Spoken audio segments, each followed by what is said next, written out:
Halo teman-teman, jumpa lagi di podcast Si Paling Kontroversi. Dan di episode kali ini kita mendatangkan satu pengamat politik yang menurut kita ini paling the rising star-nya lah di pemilu 2024. Ya karena kontroversi emang juga sering ngundang dia.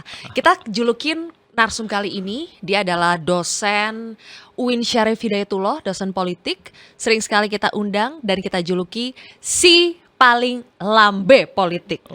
Karena Mas Adi Praitno. Apa kabar Mas Adi?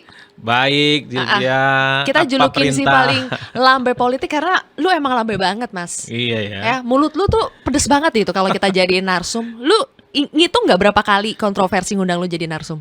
Enggak gitu. Kayak hampir tiap minggu kan? Tiap minggu. Nah, jadi gue pengen tanya nih Mas Adi. Lu selama pemilu 2024 berapa kali Mas manggung di TV itu, lu itu nggak dalam sebulan tuh bisa berapa kali? Nggak terhitung. Tuh kan? Udah nggak terhitung kan berapa Tapi kali? memang day to day ada. Tapi rata-rata memang banyak Zoom ya. Jadi yang prime, kemudian yang tiap hari reguler itu banyak Zoom memang karena ya persoalan waktu juga yang tidak terkejar. Tapi untuk acara-acara yang menurut saya yang tiap minggu itu datang ke studio kayak pokoknya kontroversi. Lu padat banget ya. Padat sih enggak sih. Lu Kita kan bukan pejabat. pura-pura yang merendah pejabat. lu. Kita tahu lu padat sebenarnya jadwalnya. Nah, anyway, dari kepadatan lu itu Mas Adi, makanya kita ngundang lu untuk berbagi, untuk sharing. Momen pemilu 2024. Ini kan banyak yang bilang nih momen pemilu yang paling barbar lah, brutal lah. Top 3 momen pemilu yang paling jadi highlight menurut lu apa? Pertama, Jokowi berkoalisi dengan Prabowo Subianto. Iya. Yang kedua, Kenapa? Yang kedua. Alasannya dulu deh, kenapa dulu? Alasannya dulu. Tidak pernah terbayang di kita Prabowo yang menjadi rival Jokowi selama 2 periode itu bisa berkongsi dalam satu kolam koalisi. Itu bagi saya nggak masuk akal. Kalau dalam konteks koalisi pemerintah mungkin orang masih menganggap ini soal rekonsiliasi politik ya. Mendamaikan suasana politik supaya tidak ada resistensi yang berkepanjangan. Tapi berkoalisi di Pilpres 2024 ya. Bagi saya memang nggak ada teorinya, nggak ada rumusnya. Dan hampir bisa dipastikan 100% seluruh rakyat di Indonesia itu juga nggak menyangka bisa terjadi. Jadi ini plot twist banget bagi lo? Sangat banget, dan ini akan saya ingat sampai kapanpun. Saya akan cerita ke banyak orang, ini hanya terjadi di Indonesia dan tidak pernah terjadi di negara manapun. Mantap. Jadi Indonesia itu harus dijadikan sebagai laboratorium politik, di mana 2 jagoan yang bertanding 2 kali itu bisa berkongsi dalam Pilpres.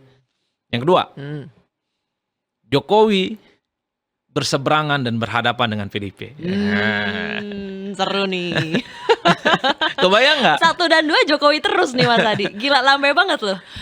Iya, memang kalau mau jujur Pilpres di 2024 ini rasa Jokowi. Segala apapun dikaitkan dengan Jokowi. Poin yang kedua, Jokowi berhadapan-hadapan dengan PDIP. Menurut saya itu juga nggak ada teorinya. Kenapa? Ini terjadi pertama kali pada seorang presiden yang berasal dari partai besar dan at the end of the day-nya memutuskan berseberangan secara politik.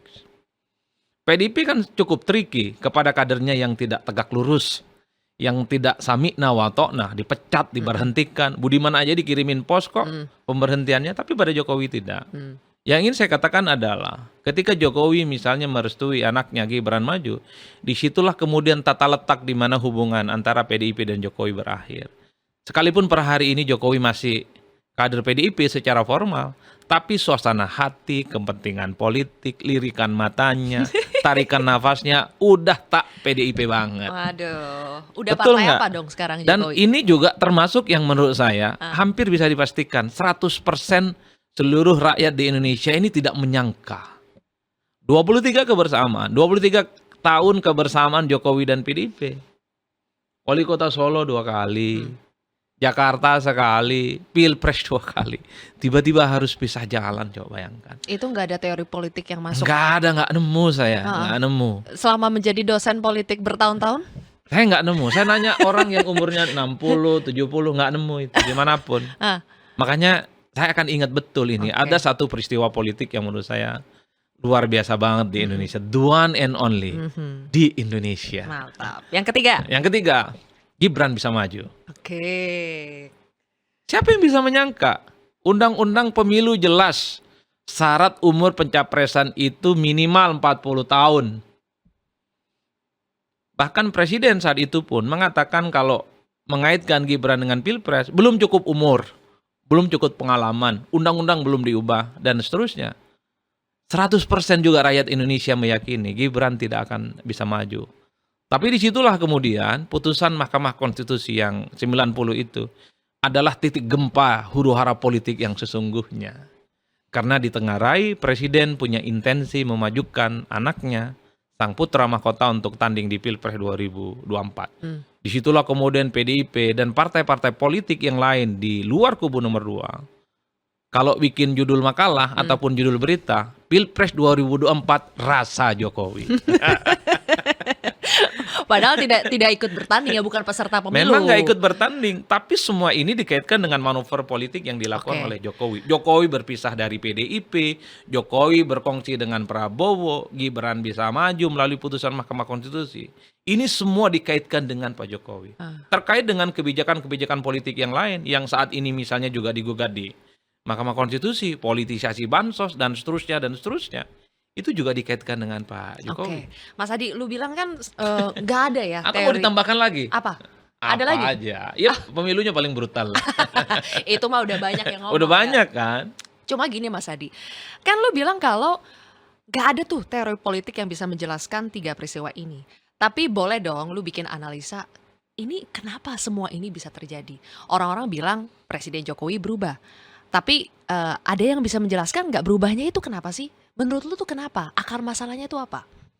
Ya bagi saya sederhana, Jokowi ini adalah seperti kebanyakan politisi yang lainnya.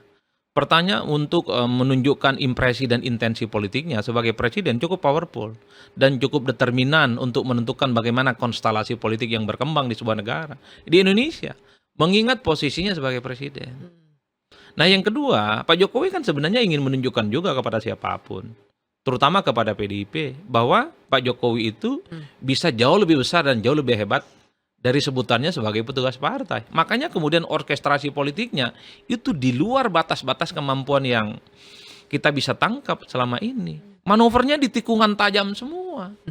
Berpisah dari PDIP, ya kan? Bergabung dengan Prabowo, Gibran juga bisa maju dan direstui. Itu memang tidak ada teorinya. Yang ingin saya katakan adalah, siapapun di negara ini memang ada kecenderungan untuk terus menancapkan kekuasaan politiknya, entah secara langsung ataupun secara tidak langsung.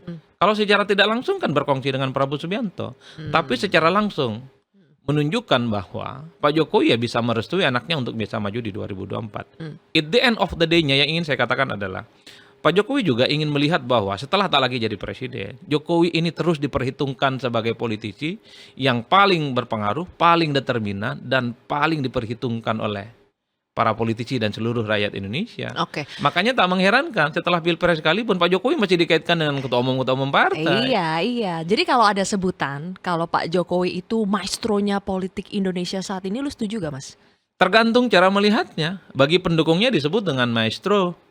Tapi bagi orang yang sangat anti terhadap Jokowi, terutama kawan-kawan PDIP, ini bukan maestro.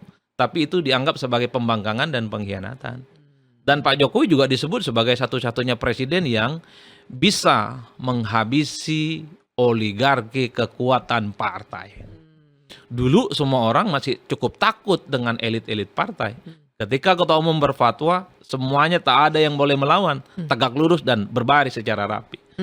Tapi oligarki dan ketua partai, kekuatan partai, di tangan Pak Jokowi itu selesai semuanya.